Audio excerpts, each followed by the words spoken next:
Have you played much with slow-mo on your iPhone? Now, a lot of people that have realise slow-mo is a great camera function, but not many people realise there's two different slow-mo settings you have access to. If we navigate to our settings app, select camera, and then select record slow-mo. In this menu, you'll see that there's actually two different slow-mo speeds, 120 and 240 frames per second.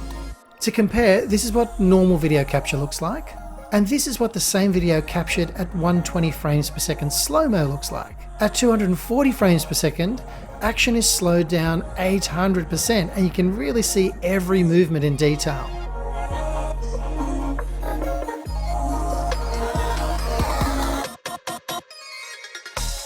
When in slow-mo mode, you can select 240 or 120 at the top right of your camera view with a very quick tap. Did you find that helpful? I'd actually love to know your thoughts, so please drop a comment here for me, or maybe you've got a burning iPhone camera question you'd love to ask, or fire away, and I'll happily make that into a new video as well. Feel free to subscribe, of course, and follow my regular tip videos here, and until next time, stay creative, legends.